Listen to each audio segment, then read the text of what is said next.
Hello students, CMJ institute of education बनकर मोतिहारी।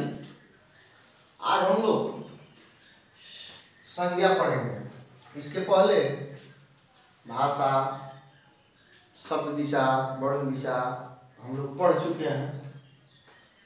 उसके बाद से शब्द दिशा में आएगा सब जो है संज्ञा है। संज्ञा है, सर्वनाम है, विशेषण है, क्रिया है, प्रविशेषण है, ये सब है। सब चीज के बारे में हम लोग बारी बारी से पढ़ेंगे। सबसे पहले हम लोग संज्ञा के बारे में जानकारी करेंगे। पहले पिछली कक्षा में हम लोगों ने पढ़ा है, पिछली कक्षा में हम लोगों ने पढ़ा है, फिर भी उसको यादाश्त के लिए थोड़ी सी, जब कक्षाएं बदलती हैं, जब एक कक्षा से दूसरी कक्षा में जाते हैं तो थोड़ी सी परिवर्तन हो जाती है, इसलिए याद के लिए उसको हम लोग को दोबारा करना पड़ता है। तो संज्ञा, पहले संज्ञा किसे कहते हैं? आप सभी लोग जानते हैं कि संज्ञा किसी वस्तु, व्यक्ति, स्थान, भाव आदि नाम को संज्ञा कहते हैं। ठीक है, सभी को पता है। जैसे घड़ी, पटना, लाल, है ना, ये सब। अब संज्ञा के कुछ अपना अपना कार्य होता है। संज्ञा के अपने अपने कुछ कार्य होते हैं। जैसे पहला कार्य होता क्या है कि व्यक्ति, नदी, पहाड़ों, राज्यों, महादेशों, दिनों, पत्रिकाओं, महीनों आदि नामों का बोध कराना। ठीक है, जैसे राम, गंगा, हिमालय, बिहार आदि। हिंदुस्तान, पत्रिका का नाम है हिंदुस्तान। क्रिकेट सम्राट। अब पशु पक्षियों का बोध कराता है, उसका कार्य है, संज्ञा का कार्य है पशु पक्षियों का बोध कराना। गाय, तोता, मैना, बहुत सारे हैं। वाहनों का बोध कराना, साइकिल है, बस है, ट्रेन है, हवाई जहाज है, बहुत सारा वाहन है। समूह का बोध कराना, समूह क्या है? झुंड को। जैसे मेला, सेना, ये सब जो है समूह का बोध होता है। धातु या द्रव्य का बोध कराना, जैसे सोना चांदी का, तेल का, दूध का। व्यक्ति या पदार्थ के भाव को बोध कराना, दया, कृपा, मित्रता, चतुराई, क्षणता आदि। अब इसको आप लोग अपने फेयर की कॉपी में नोट कीजिए। इसके आगे हम लोग जो है सो फिर हम लोग पढ़ेंगे। अभी इसको आप लोग नोट कर लीजिए। फिर अब हम लोग पढ़ लिए, आप लोग नोट भी कर लिए होंगे। संज्ञा की परिभाषा, उसके बाद उसके कार्य। अब संज्ञा के भेद पे चलते हैं। अर्थ के आधार पर संज्ञा के 5 भेद होते हैं। अर्थ के आधार पर संज्ञा के 5 भेद होते हैं। सबसे पहला व्यक्तिवाचक संज्ञा, जैसे जिस संज्ञा शब्द से किसी व्यक्ति पदार्थ का बोध हो उसे क्या व्यक्तिवाचक संज्ञा कहते हैं। जैसे राम, हिमालय, पटना, महात्मा गांधी आदि बहुत सारे हैं।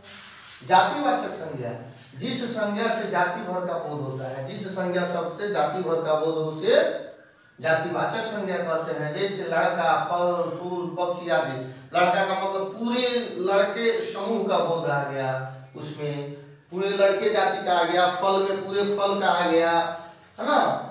समूहवाचक संज्ञा, जिस शब्द से पूरे समूह या समुदाय का बोध हो उसे समूहवाचक संज्ञा कहते हैं। जिस संज्ञा शब्द से पूरे समूह या समुदाय का बोध हो उसे समूहवाचक संज्ञा कहते हैं। जैसे वर्ग, सेना, सभा, झुंड, है ना, आदि बहुत सारे हैं, उदाहरण बहुत सारे हैं। घर आ गया। द्रव्यवाचक संज्ञा, द्रव्य या धातु का बोध, जिस संज्ञा शब्द से द्रव्य या धातु का बोध होता है उसे द्रव्यवाचक संज्ञा कहते हैं। जैसे दूध, सोना, घी, चांदी आदि। पांचवा है अंग भाववाचक संज्ञा, यानी भाववाचक संज्ञा, जिस संज्ञा शब्द से किसी व्यक्ति या वस्तु के गुण, स्वभाव, धर्म इत्यादि का बोध कराने वाले जो शब्द होते हैं, वही संज्ञा जो होता है, संज्ञा शब्द, उसी को भाववाचक संज्ञा कहते हैं। जैसे बुढ़ापा, सच्चाई, ईमानदारी, मिठास, है ना, बहुत सारा है ना। एक चीज और ध्यान देने वाली बात है कि कुछ व्याकरणाचार्य, ऐसे कुछ व्याकरणाचार्य हैं जो ये समझते हैं, माने वो बताते हैं कि संज्ञा के 3 ही भेद होते हैं। व्यक्तिवाचक संज्ञा, जातिवाचक और भाववाचक, है ना।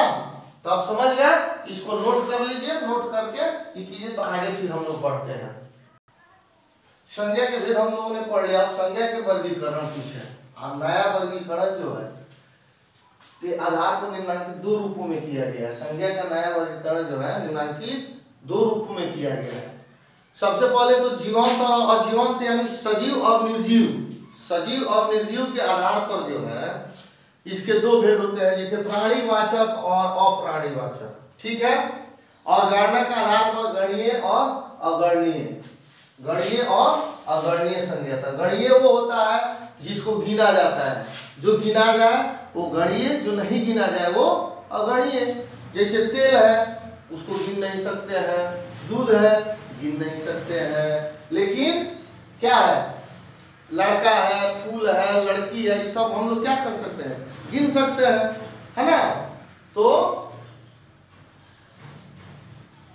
उसके बाद से गणीय संज्ञा लड़का, लड़की, पशु, पक्षी, फल फूल आदि।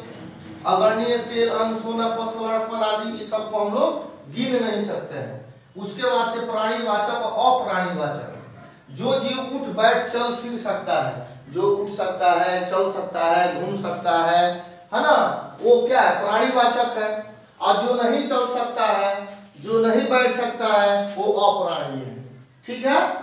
तो इसको आप लोग फेयर कर लेंगे, फेयर कर करके, और इसको याद करना है ना। ये सब ध्यान भी देना होगा। देखिए संज्ञा के भेद में भी बहुत सारे परिवर्तन होते हैं। भाववाचक से संज्ञा जो बनता है, जैसे कहा जाता है ना कि भाववाचक संज्ञा बनेंगे, तो इसके निर्माण पर सदिश शब्द भेदों से होता है। जैसे व्यक्तिवाचक संज्ञा से भाववाचक बनाना है, तो व्यक्तिवाचक संज्ञा क्या है, जैसे मान लीजिए कि